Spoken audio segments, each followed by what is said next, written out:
¿Qué es el moldeo científico?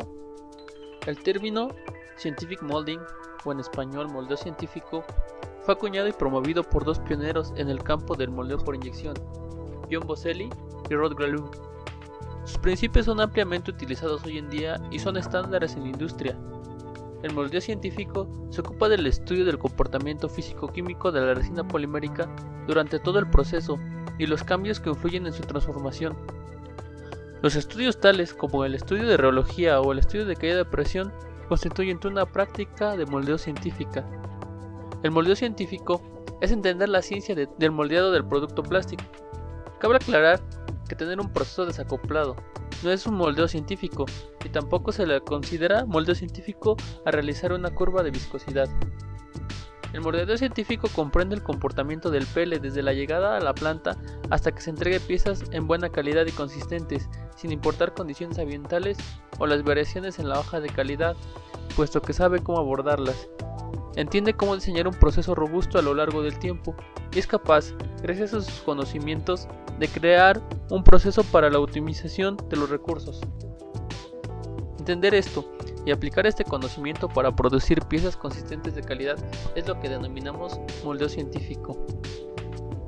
Su propósito es entender el sistema de moldeo como un todo, donde las diferentes variables se relacionan entre sí y para lo cual debe contar con las bases teóricas de la física y química de los polímeros para lograr la consistencia de sus partes inyectadas, eliminar causas especiales y predecir el comportamiento de las causas naturales.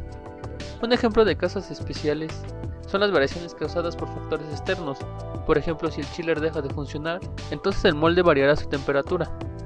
Por lo tanto, existirá variaciones en la calidad de la parte.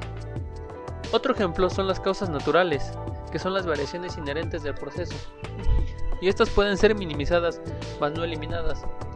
Por ejemplo, si una parte tiene un 30% de fibra de vidrio mezclado, cada parte inyectada tendrá una cantidad determinada de fibra de vidrio, mas no exactamente el 30%.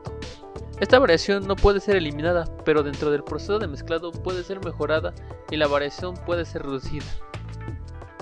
Existen 5 pilares para un producto moldeado exitoso: el diseño de la pieza, el material plástico, el diseño y la construcción del molde, la selección de la máquina de moldeo y por último, el proceso de moldeo. Si los primeros 4 no están optimizados para moldear y mantener las tolerancias, el proceso de moldeo no será estable. También incluye el estudio de los 6 pasos para obtener un proceso equilibrado, y estos pasos son las curvas de velocidad, la velocidad de inyección, el balanceo de las cavidades, el análisis de la caída de presión, la ventana de proceso, análisis de tiempo de sostenimiento y sello pi, el estudio de enfriamiento. Otra de las herramientas más utilizadas en el moldeo científico es el diseño de experimentos. El moldeo científico es capaz de diseñar modelos matemáticos para la optimización de su proceso. En conclusión, el moldeo científico une el arte con la ciencia para producir piezas a mayor calidad posible en la inyección de plástico.